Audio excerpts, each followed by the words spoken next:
राष्ट्रवादीचे प्रदेशाध्यक्ष व आमदार जयंत पाटील आणि भाजपचे नेते आमदार गोपीचंद पडळकर यांच्यामध्ये मिरजेतील एका कार्यक्रमामध्ये जोरदार शाब्दिक खटके उडाले। एकाच व्यासपीठावर दोन्ही नेत्यांनी अप्रत्यक्षपणे एकमेकांवर टीका केल्याने सर्वांच्या भुवया उंचावल्या।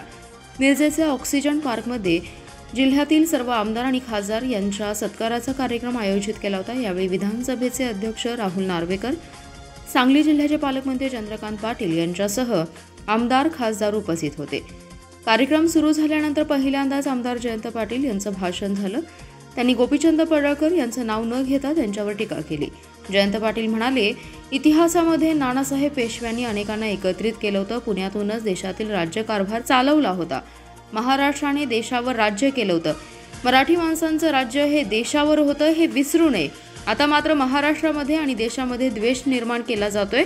दुसऱ्याला शिवा देऊन आपण मोठं होत नाही, दुसऱ्याचा द्वेष करून आपण मोठं होऊ शकत नाही।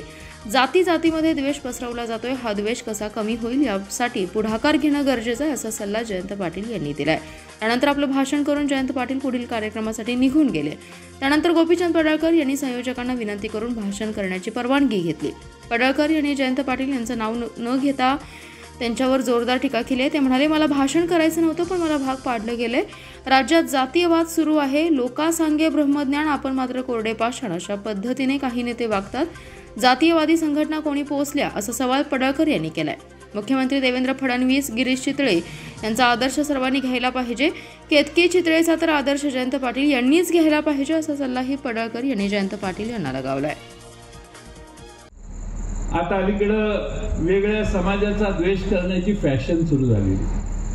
आपल्या समाजात आपलं नेतृत्व वाढायचं असेल तर दुसऱ्यांना शिव्या देणे ही आता पद्धत सुरू झालेली आणि मग त्याला ते डोक्यावर घेतात आणि तो त्या समाजाचा नेता होतो। हे दुर्दैवाने आपण या देशात पाहायला लागलो। दुसऱ्यांना शिव्या दिल्या की आपण मोठा होतो हे काही जणांना अजून लक्षात आलेलं नाही की असं होत नाही। दुसऱ्यांना शिव्या देऊन आपली रेषा मोठी केली तरच आपण मोठे होऊ शकतो। दुसऱ्यांना शिव्या देऊन आपण मोठे होऊ शकत नाही, ही तुलना सगळ्यांनी जाणली पाहिजे। आज दुर्दैवाने या देशात जातीत महाराष्ट्रात तर जातीमध्ये द्वेष पसरायला लागलेला आहे। आणि हा सत्कार यासाठी महत्वाचा आहे की महाराष्ट्रामध्ये प्रचंड जातीवाद सुरू आहे। बोले तैसा चाले त्याची वंदावी पाऊले, पण तसं होत नाही। बोलणारे तसे बोलत नाही।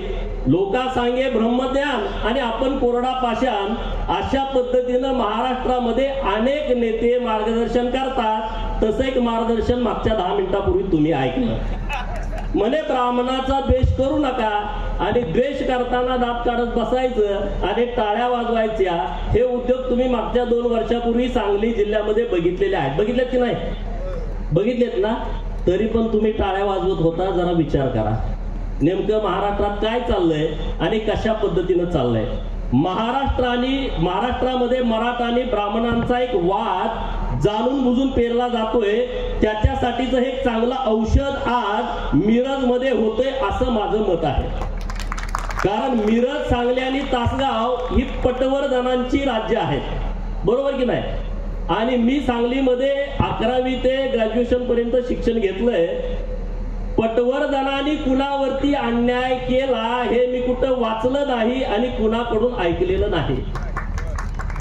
पटवर्धनांनी कुणावरती अन्याय केला हे आम्ही ऐकलं नाही। माझं गाव आटपाडी तालुक्यातलं आहे, ते पण औंधचे राजे संस्थानिक यांच्या राज्यामध्ये ते होतं। औंधच्या राजाने कुणावरती अन्याय केला याचं पण आमच्या कुणाच्या ऐकिवात नाही।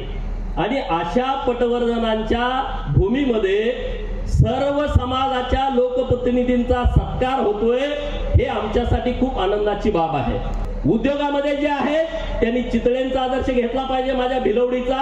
आणि ज्यांना भूमिका मांडायची आहे, राजकारणामध्ये भूमिका मांडायची आहे, समाजकारणामध्ये भूमिका मांडायची आहे, त्यांनी केतकी चितळेचा आदर्श घेतला पाहिजे, असं माझं मत आहे। अरे एक पोरगी जिच्या मागे कुणी नाही ती भूमिका घेते, ती भूमिका कुणाला पटेल कुणाला न पटेल, पण तिनं मागे एकदा भूमिका घेतली। महाविकास आघाडीचं सरकार असताना फक्त 4 ओळी लिहिल्या, अख्खा महाराष्ट्र गडबडून गेला।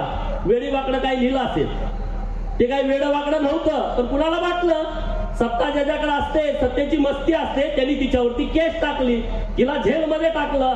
ती पोरगी जेलमध्ये गेली, जेलमधनं आली, नमली नाही, भूमिका बदलली नाही आणि माफी तर अजिबात मागितली नाही. त्या केतकी चितळेचा तुम्ही आणि आम्ही आदर्श घेतला पाहिजे.